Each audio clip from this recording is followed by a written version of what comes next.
When we talk about leadership, most people immediately think about influence over others, but the real truth is that leadership starts with the person you see in the mirror every single day. If you can't lead yourself, if you can't discipline yourself, if you can't hold yourself accountable, how can you expect anyone else to trust your direction? People are drawn to consistency, they are drawn to stability, and they are drawn to authenticity. That begins with how you carry yourself when no one's watching. The habits you build in silence will determine the credibility you have in public. If you want to be a leader everyone follows, you have to first become the kind of person you yourself would follow. It's easy to tell others what to do, but it takes real strength to live by those same standards. Think about it. If you say discipline matters, but you constantly cut corners, if you talk about commitment, but show up late, if you preach about growth, but never invest in your own, people will see through that. Leadership is not about words, it's about alignment. The way you handle your mornings, the way you treat your body, the way you protect your time, all of these reflect whether or not you can truly govern your own life. People respect leaders who don't just talk about discipline, but embody it. And once they see you take control of your own path, they'll trust that you can help guide theirs. Leading yourself first also means being honest with yourself. Sometimes that honesty is uncomfortable. It means confronting your weaknesses, your excuses, your procrastination. It means refusing to live in denial about where you are versus where you want to be. The strongest leaders aren't perfect, but they're willing to own their flaws and do the hard work to grow past them. When people see that humility paired with relentless effort, they feel inspired to follow because they know they're not just watching a leader, they're watching a role model. And make no mistake, leading yourself isn't just about discipline and hard work. It's also about vision. Where are you going? What are you building? What's the direction of your own life? If you don't have clarity for yourself, you'll never be able to provide clarity for anyone else. Before you can guide others toward a destination, you've got to have the courage to define your own. Leadership starts when you stop drifting and start moving with intentionality. So before you look outward, look inward. Before you expect loyalty from others, demand it from yourself. Before you push someone else to grow, push yourself first. When you establish that kind of foundation, you don't have to beg people to follow you. They'll want to follow you because they see something real. Leadership doesn't begin when people start walking behind you. Leadership begins when you decide to take control of your own life. If there's one thing that separates a leader people follow for a season from a leader people follow for life, it's trust. Trust is the foundation of influence. Without it, your title, your position, your charisma, all of it collapses. People don't follow you because you're the loudest voice in the room. They follow you because they believe in you. They believe your word means something. They believe your actions match your promises. And they believe you won't compromise integrity for convenience. Trust is not built overnight, and it's not built through talk. It's built through consistency over time. Every decision you make either deposits into or withdraws from the bank of trust. When you say something and follow through, that's a deposit. When you make a promise and break it, that's a withdrawal. And just like a bank account, once you've overdrafted too many times, it's hard to rebuild confidence. A leader who cuts corners or bends the truth might get temporary compliance, but never long-term loyalty. People may do what you say out of fear or obligation, but deep down, they won't truly follow you because they can't fully believe you.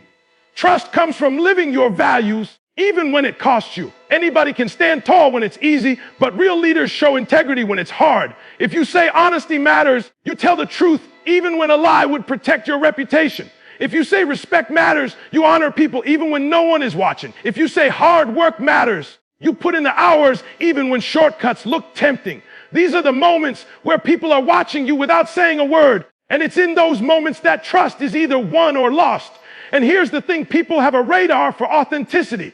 You can't fake integrity for long because eventually your actions expose the truth. The way you treat people when you don't need anything from them, the way you handle responsibility when no one is applauding, the way you navigate setbacks. Those reveal your character far more than any speech you'll ever give. When people see that your character doesn't shift based on convenience, that's when they begin to place their confidence in you. Building trust also means admitting when you fall short. No leader is flawless. The ones who try to act perfect end up losing credibility because everyone knows perfection isn't real. But when you can own your mistakes, apologize sincerely, and make it right, people actually trust you more. Why? Because they see you as real. They see humility. And humility paired with consistency is a powerful recipe for influence. Leadership isn't about demanding trust. It's about earning it daily. It's about building a reputation so strong that when you speak, people don't have to question whether your word holds weight. They know it does. And when you live in such a way, their integrity becomes unquestionable. You'll never have to chase followers. They'll choose to follow you because they trust you. One of the most underrated qualities of great leadership is the ability to communicate with clarity and purpose. People are not inspired by noise. They are inspired by vision. They don't want to be surrounded by confusion. They want direction. A leader who cannot communicate effectively will struggle to move anyone forward, no matter how brilliant their ideas are. It's not about using the fanciest words or speaking the loudest in the room. It's about making sure people know exactly what the mission is, why it matters, and how they fit into it. When you think about leaders who left an impact, they all had the ability to take something complex and break it down so others could understand it, believe in it, and act on it. That's the power of clarity. People don't need 1,000 steps. They need a clear path. They don't need hype without substance. They need to know the why behind the work. When you communicate with purpose, you're not just telling people what to do. You're giving them a reason to do it. And when the reason is strong enough, people will push through obstacles, they'll endure discomfort, and they'll give more than they thought they had. But clarity doesn't just come from words, it comes from alignment. If your vision is clear but your actions contradict your message, people will be confused and eventually disengaged. Communication has to be backed up by consistency. If you tell people we're aiming for excellence, then your work ethic, your preparation, your energy must reflect that excellence. If you tell people we're building something long-term, then the way you handle challenges has to show patience and resilience. Words without actions are empty, but when your actions match your words, your communication becomes undeniable. Another important part of purposeful communication is listening. Too many leaders think communication is only about delivering a message, but real leaders understand it's also about receiving one. When you take the time to hear the people you're leading, you don't just gain insight, you build connection. You show them that their voice matters, and that creates buy-in. People don't want to feel like pieces on a chessboard. They want to feel like partners in the mission. When you listen and then respond with clarity, you build trust and commitment. The best leaders speak in a way that makes people feel both seen and stretched. Seen because they recognize their value. Stretched because they paint a vision of what's possible and invite them into it. That balance is what transforms communication into inspiration. People don't just walk away with instructions, they walk away with belief. So if you want to be a leader everyone follows, make sure your words are clear, your purpose is undeniable, and your actions give life to the vision you've communicated. Because when people truly understand where you're going and why it matters, they won't just hear you, they'll follow you. Too often people think leadership is about standing on top, giving orders, and watching others carry them out. But real leadership doesn't begin with commanding. It begins with serving. The strongest leaders understand that the role isn't about power, it's about responsibility. It's not about how many people answer to you, it's about how many people you lift up. The leaders who are remembered, the ones who leave a lasting impact, are the ones who made sacrifices for their people, who put others first, and who were willing to get their hands dirty right alongside the team. Serving before you command is not weakness, it's strength. It's the strength to put your ego aside and focus on the bigger picture. Anyone can bark out instructions, but it takes humility and vision to roll up your sleeves and serve. When your team sees you doing the things you ask of them, when they see you willing to go through the same struggles they face, that's when they respect you. Respect doesn't come from a title, it comes from earned credibility. People follow those who show they care more about the mission and the team than about their own comfort. Leadership that serves also creates loyalty.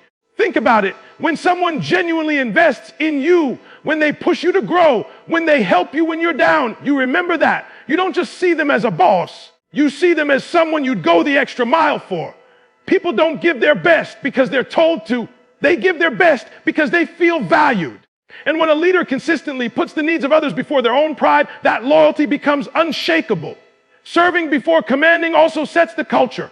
Your actions set the standard for how the entire group operates. If you treat people with respect, they'll treat each other with respect. If you give effort without excuses, they'll learn to do the same. If you make decisions based on what benefits the team instead of yourself, they'll start thinking as a unit, not just as individuals. A leader who serves is like a mirror. The team reflects the example they see. And let's be clear, serving doesn't mean being passive or avoiding tough calls. It means leading with the heart of a servant and the mind of a leader. It means making the hard decisions, but doing so in a way that considers the well-being of the people who trust you. It means recognizing that your authority is not a weapon, it's a tool to help others succeed. When people see that you're not just in it for you, but for them, they won't just follow you. They'll fight for the vision with you. Because at the end of the day, leadership isn't about how many people serve you. It's about how many people you're willing to serve first. One of the most important qualities that separates average leaders from those people truly want to follow is emotional intelligence. You can have the sharpest strategy, the most brilliant ideas, and the clearest vision. But if you don't know how to connect with people, if you don't understand their struggles, their fears, and their motivations, you'll never win their hearts. And leadership without hearts is temporary. Emotional intelligence is about being aware, not just of your own emotions, but of the emotions of the people around you. It's about knowing how to respond in moments of pressure, how to listen when someone feels unheard, and how to show strength without crushing the spirit of those who follow you. Think about the leaders you respected the most in your life. Chances are it wasn't just because they were skilled. It was because they made you feel understood. They listened when you spoke. They saw your effort when you thought nobody noticed. They encouraged you when you doubted yourself. That's emotional intelligence at work. It's the ability to recognize what people need beyond instructions. A paycheck can buy compliance, but connection builds loyalty.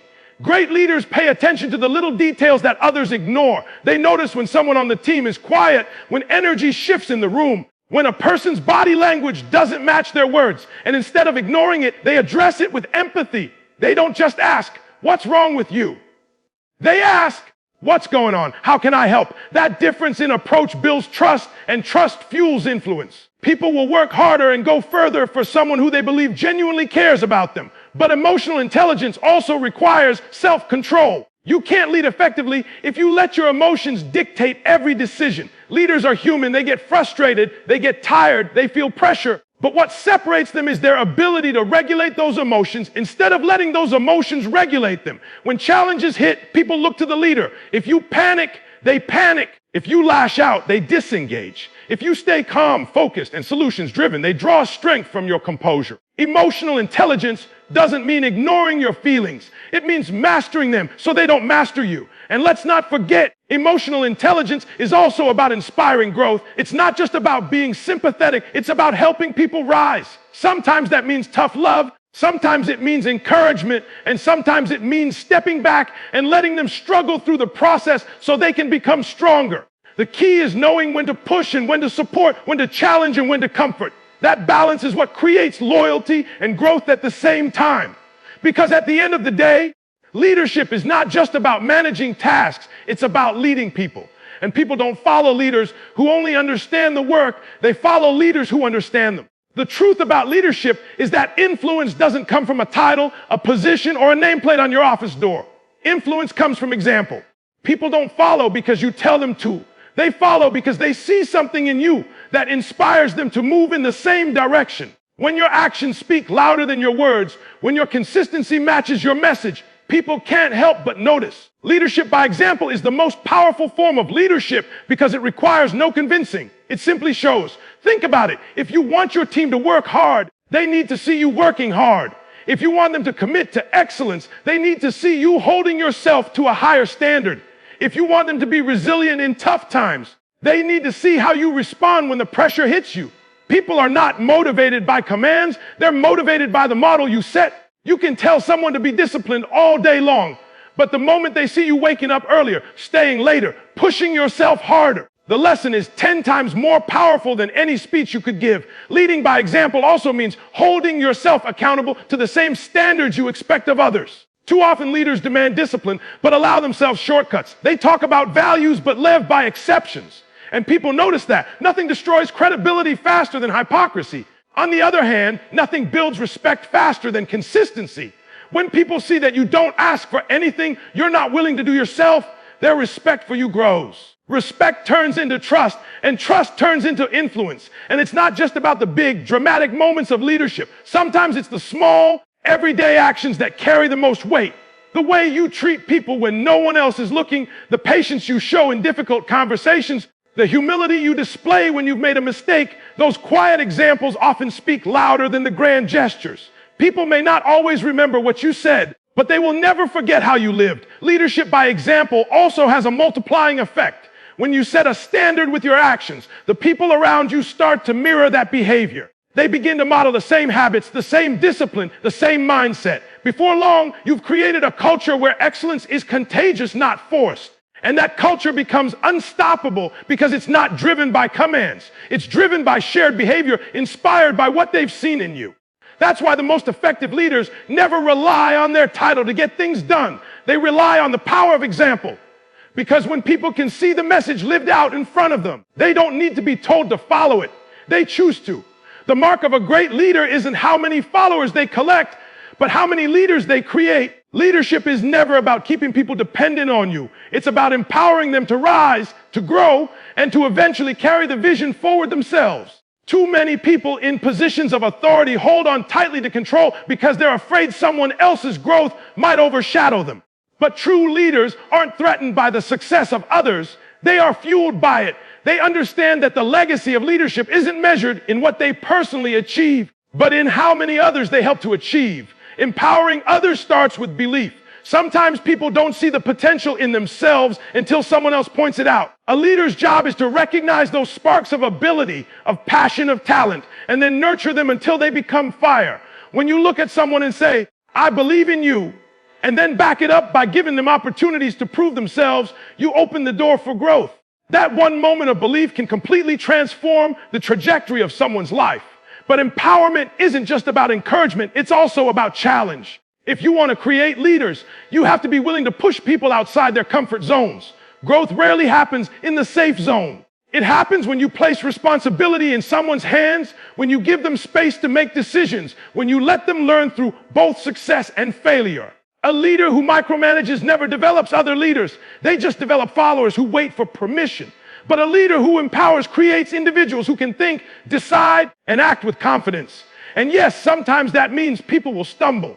But failure isn't the enemy of leadership. It's part of the process. Empowering others means giving them room to make mistakes without fear of being crushed for it. It means using those moments to teach, to build resilience, and to develop wisdom. The strongest leaders know that their role is not to shield their people from every hardship, but to prepare them to handle challenges on their own. What happens when you empower others is something powerful. You stop carrying the vision alone, and you begin multiplying it. Instead of being one person trying to pull the weight of many, you now have many people carrying the vision together. That's how movements are built, how teams thrive, how organizations grow. You don't just build a following, you build a legacy. Because in the end, leadership isn't about creating people who can only function when you're around. It's about creating leaders who can carry the torch even when you're gone. And when you dedicate yourself to empowering others, you don't just lead for today, you lead for generations. Every leader will face moments that test their strength. Moments when the weight feels too heavy, when the pressure is overwhelming, when everything around them seems uncertain. Those moments are not the exception. They are the reality of leadership.